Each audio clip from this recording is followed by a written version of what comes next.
na eskwelasihan.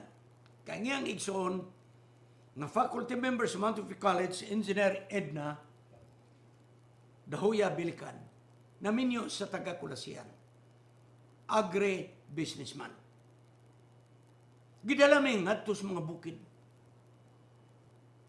Ugon niya sa nga mong gyadtuan ang gitawag Kitanglad Eco Park. Palayog adto mo nining Kitanglad Eco Park. Tuwag yun sa kalasangan. Ang beauty sa kalasangan, wag yun guba. Dayon ang mga puyanan na kanang gitawag ninyo hobbit.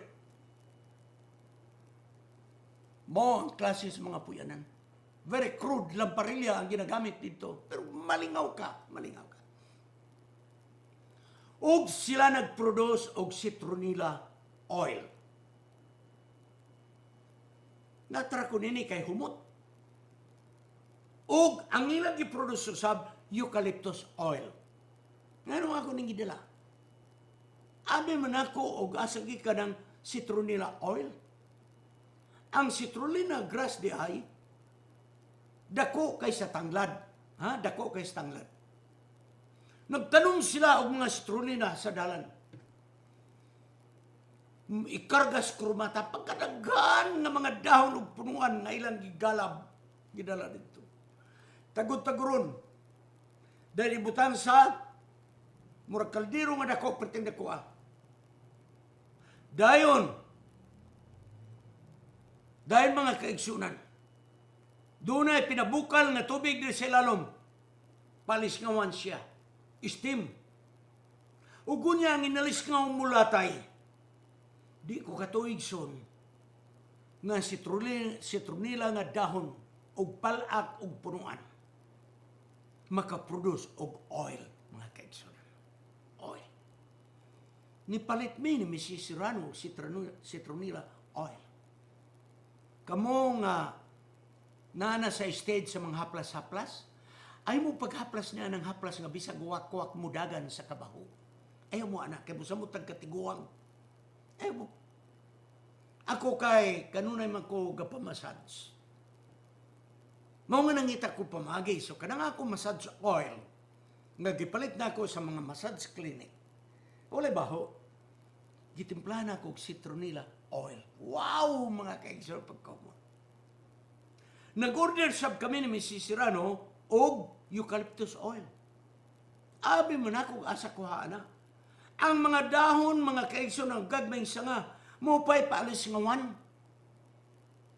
Pagkadaghan nga mga dahon, ugo niya ang eucalyptus oil, ang citronella oil, mugula gyud mga kaigsoon. Igsoon ang atong kinabuhing unana. Naay mga tao nga atong makita sa katilingban gisalikway. Mga tao nga wa may pulos katilingban. Mga tao nga kining nakadaot sa sosyedad. Igsoon, ang pagminister ng Ginisos is to extract the goodness out of the badness of this man. Mati ang citronella oil o eucalyptus oil gikanin mga tanong nga atong kinatanong. Unsa man ang sulod nining pagministeryo ni Jesus. 1. Pagpanudlo. Munang mag-Bible study ta. 2. Preaching. Munang magwali ta. Kanang wali igsoon announcement ra na. Pag-ignite lang sa interes sa tao. Unya may interes, tudloan, teaching. 4. Sa dili pa kita magapanudlo, sa dili pa kita magawali, ani ang laing ministry ni Jesus, healing ministry. Healing ministry. Pag-ayo sa masakiton, pagpakaon sa gigutom, pagkig-istorya sa mga sinalikway sa katilingban. Healing ministry. Ang atong leksyon gusto na ko kutlon. Matag-adlaw kanunay kita nakiglayog sa mga katawhan. Nga na sa tanang mga paginahanglan, sa lawas nun, utok nun, emosyonal o espiritual nga mga paginahanglan, mao ni ang makita nato sa mga tao. gusto na ko ibilin kaninyo kini nga sinultan sa atong leksyon. Christ is eager to meet those needs through us as we show concern for people's loneliness, sorrow, and heartache, and as we show an interest in their joys, hopes, and dreams. Si Kristo gusto niya nga kining panginahanglang physical, panginahanglan nga material, panginahanglan nga espiritual, gusto ng Ginoos nga ato ning ikahatag sa mga tao, pinaagi ka nato. Ang ministry ni Ginoos nga iyang gibilin mo ning atong ipadayon. Mga tao nga nasa kagulanan, sa kamingaw, mga tao nga nasubuog na samaran ang kasing-kasing, mga tao nga wala na interes kalipay nining kalibutana, mga tao nga nawada nagpaglaong mga damgo, gusto ng Ginoos nga atong ministry mo yung address nini. Nalipay ko nga nayo sa kaiglesia nga akong nahibaluan, na ay nagsimbahan, nga iyang nadiskubrihan, nga kini nga babay tigulang na. Kaniya to OFW, nagsuportar siya mga anak, samtang suuto siya sa OFW. Pagkatigulang ni uli na, pag uli mga kaigsunan, ni puyo nas mga anak.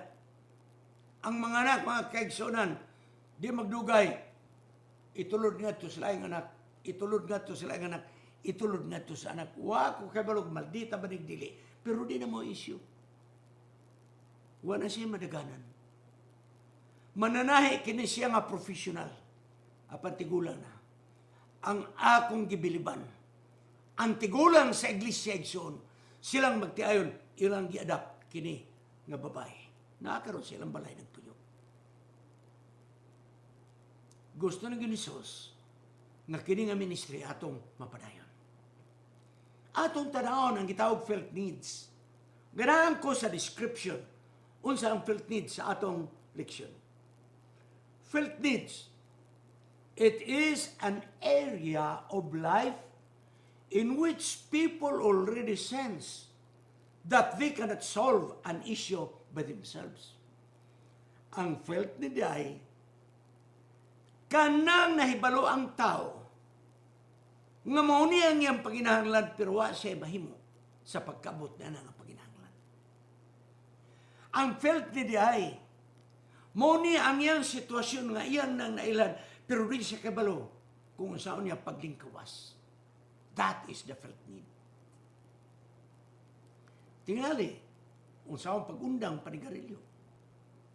Tingali, unsaon pagpaubos timbang. Tingali, unsaon nga magkakaon ug maayo nga pagkaon. Tingali, unsaon nga di na kanunay siya may stress. O ka, kulang sa pagkaon. O ka, walay disente nga balay. O ka, masakiton walay tambal.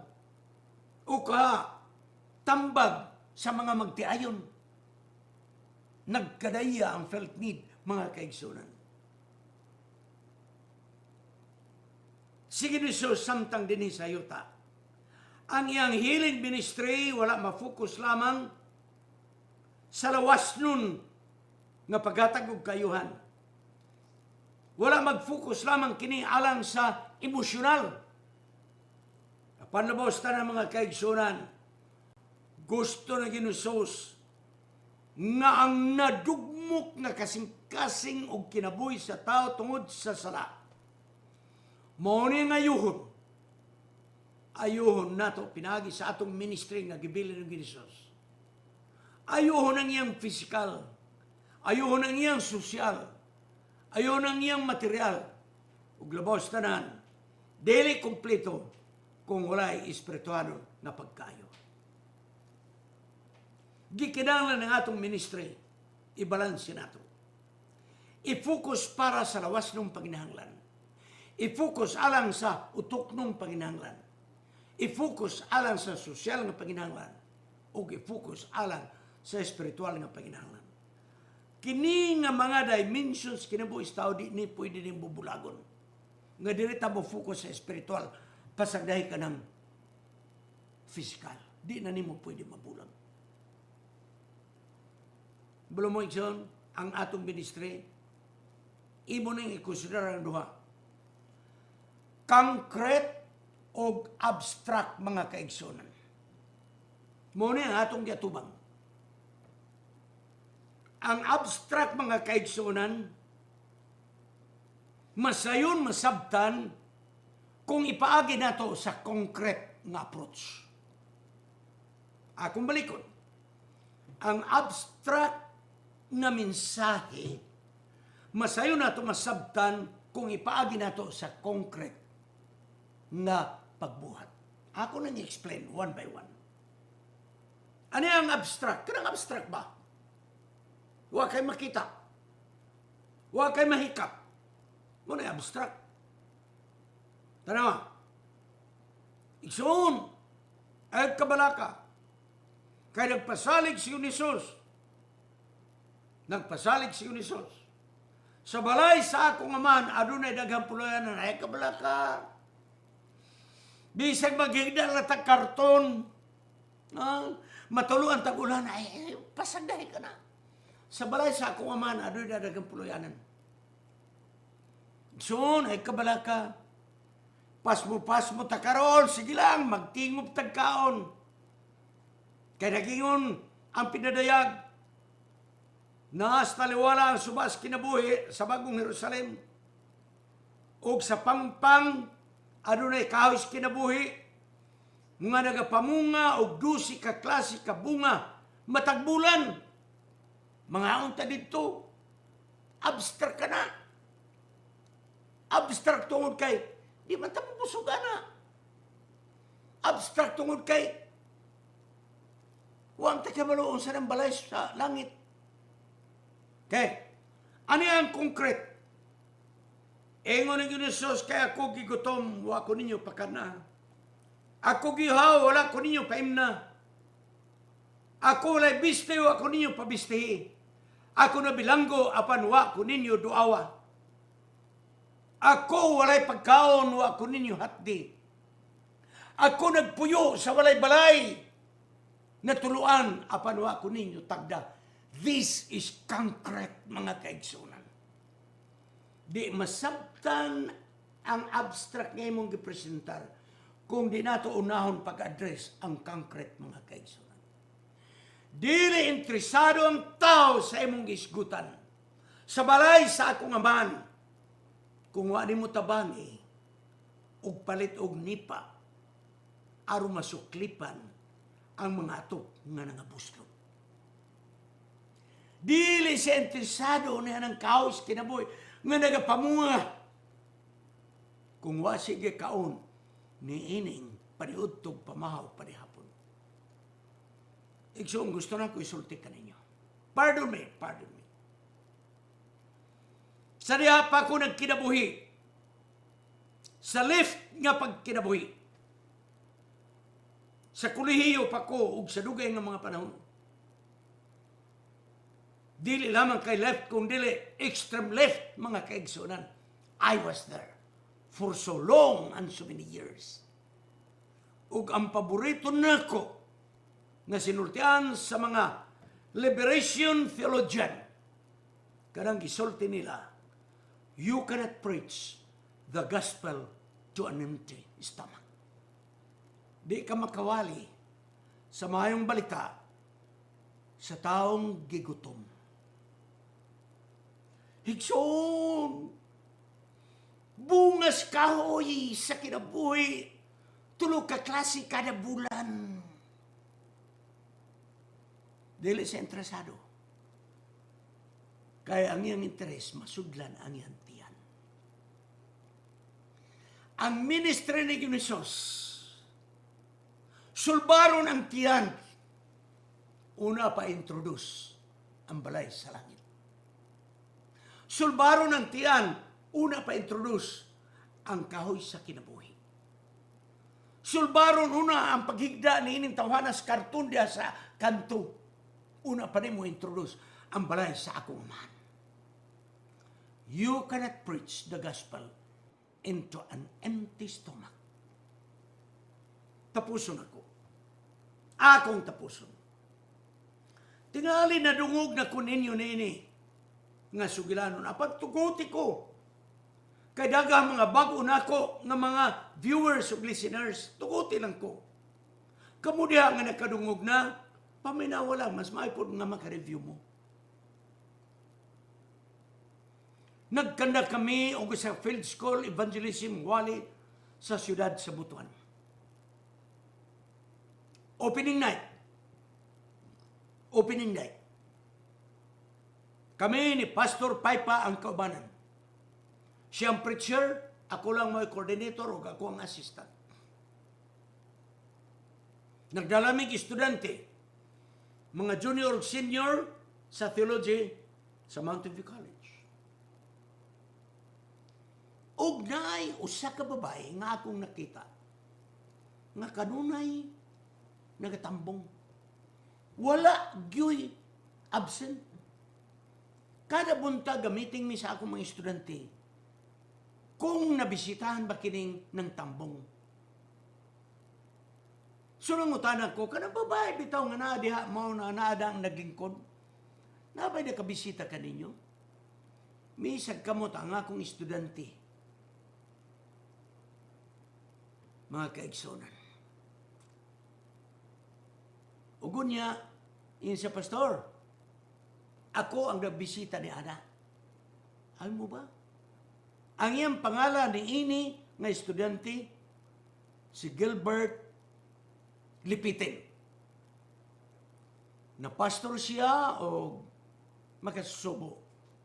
Na director sa atong missions Butuan, apan nadasmagan og sakyanan, namatay siya.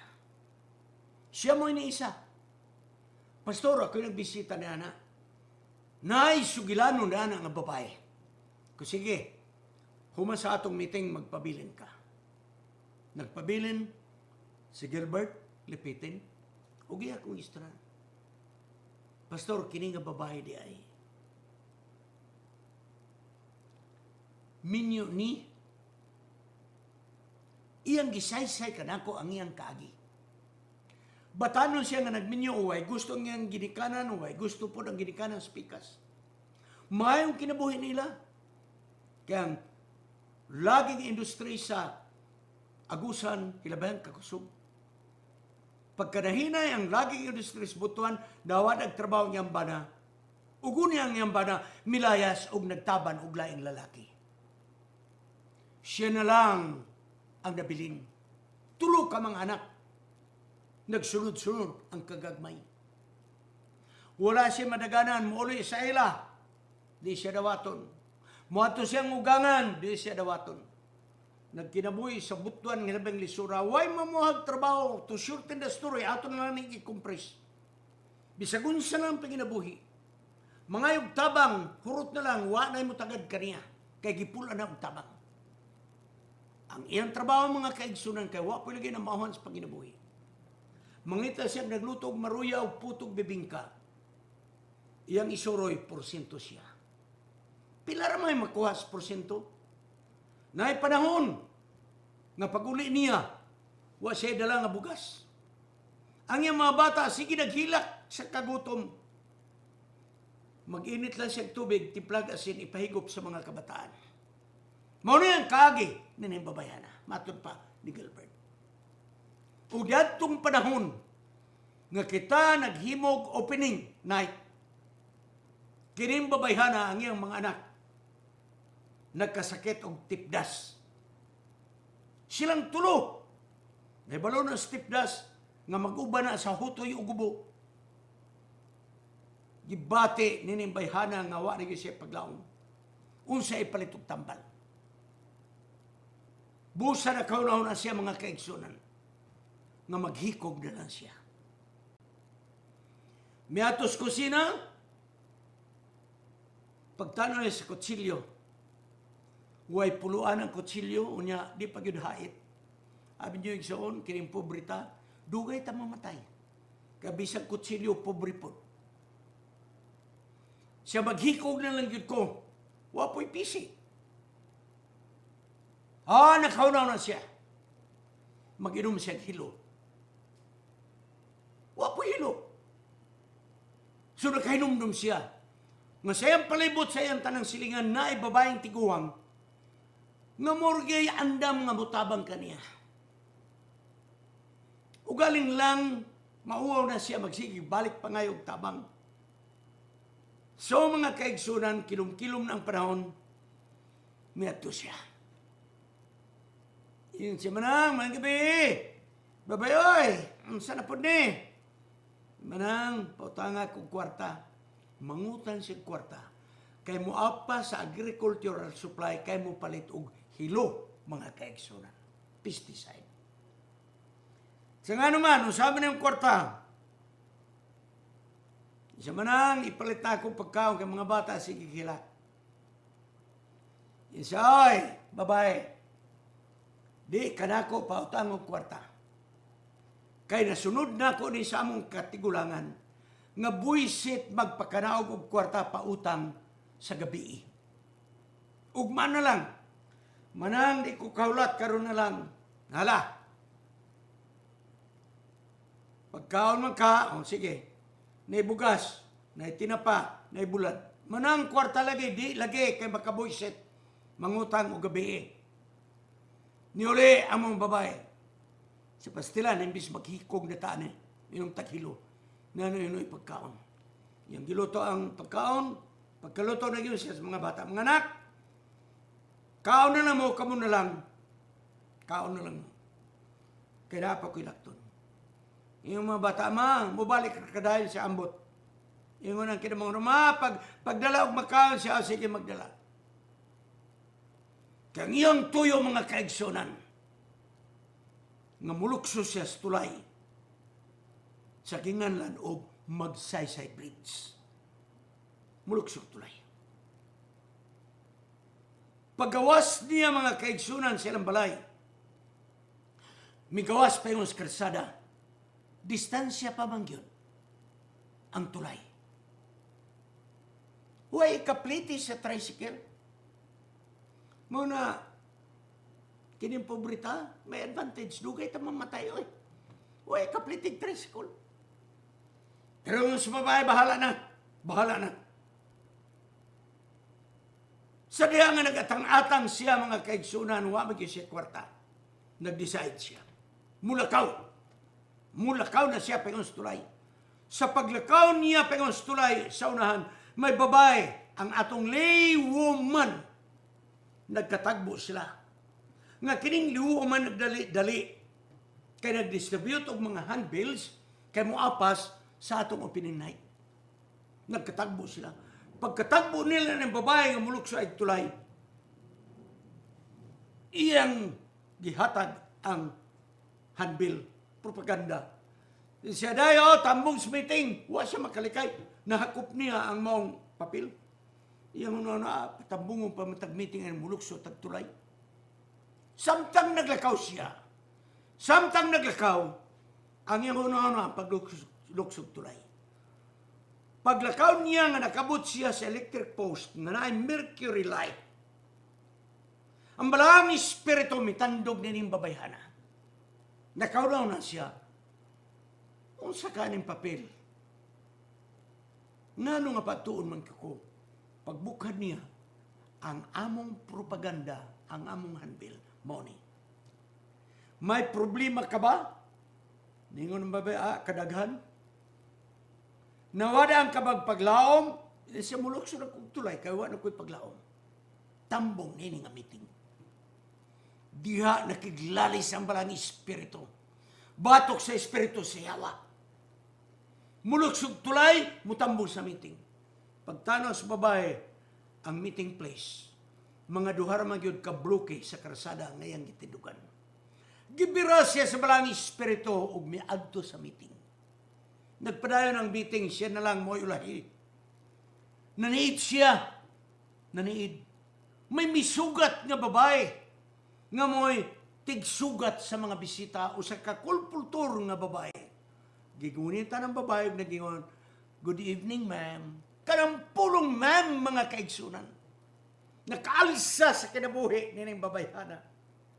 Ingon niya, mulukso na kong tulay niya pa'y nagmam. Mangayo kong tabang, walay mo tabang, pero niya ay nagmam.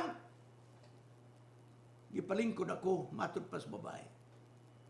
Nawalang yung planos paglukso. Nagpadayon siya sa pagtambong sa meeting. Paghibalo na ko niya na, sa pagsulti sa ako na Gilbert Lipitin,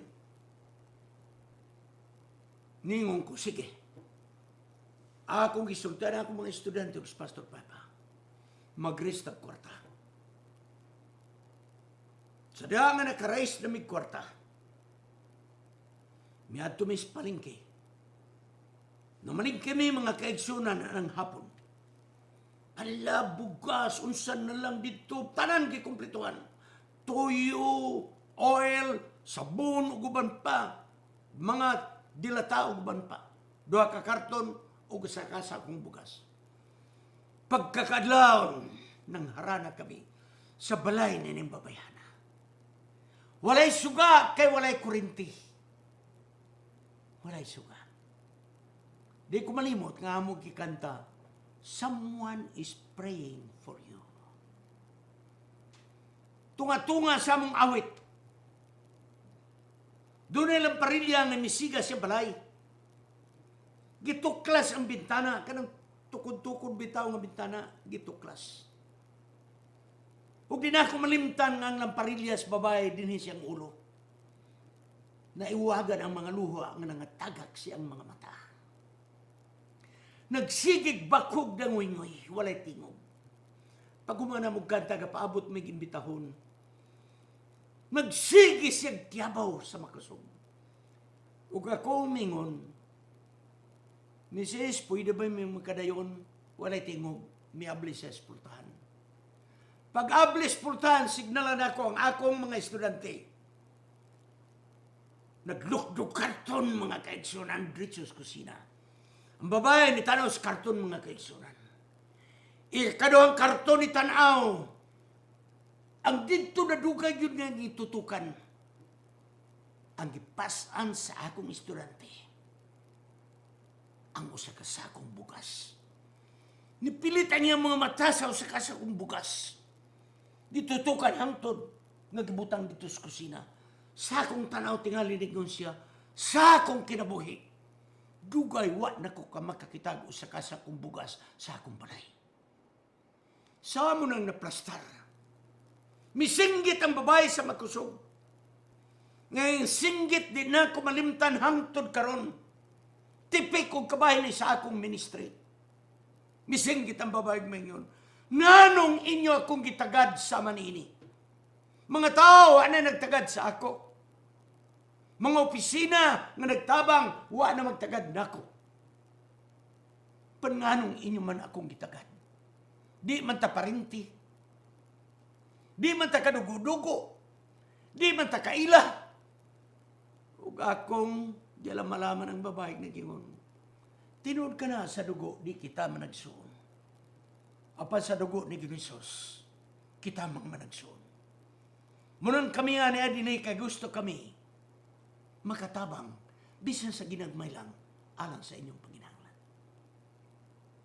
Nagampo kami, nagpadayon ng meeting.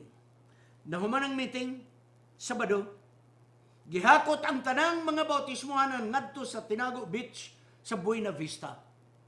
Naglinya ang mga bautismohanan. Usa ko nga nitunod didto sa tubig, sa dagat. Usa ko nga miisa sa akong kamot. Ug unya akong kamot, gigunitan ako katong babayhana.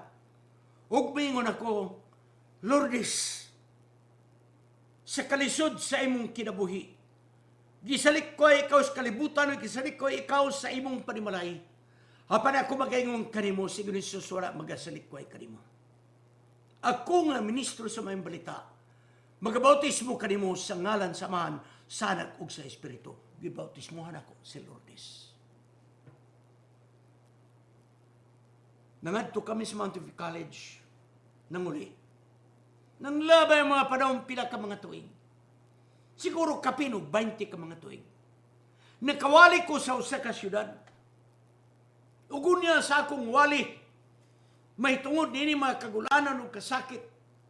Akong illustrate kining kinabuhi nining babayara nga si Lourdes. Ano na'y kasikas dito sa unahan ako nakita. Pagkahuman ako gwali mga kaigsunan, nang hipos ko sa akong mga butang, may babae nga misaka dito sa pulpito. Sa platform. O yung pastor, Pastor! Ang imong giskutan nga Lourdes, ano yan sa imong matubangan, ako katong maong Lourdes. 20 katuig nga milabay.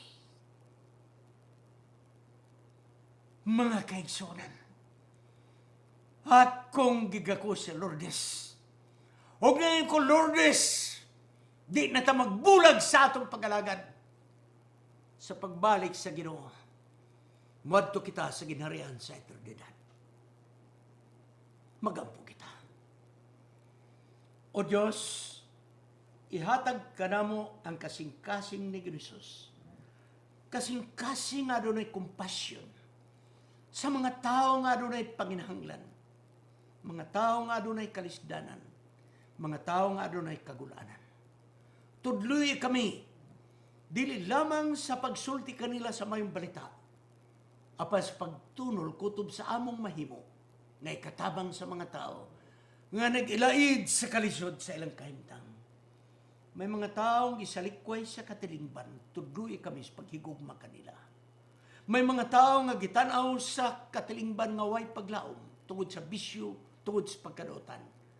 Tuguti kami, Ginoo, nga mahigugma kami sama sa paghigugma ni Jesus. Salamat kay ikaw nagtubag sa pag-ampo sa ngalan ni Jesus manluluwas. Amen.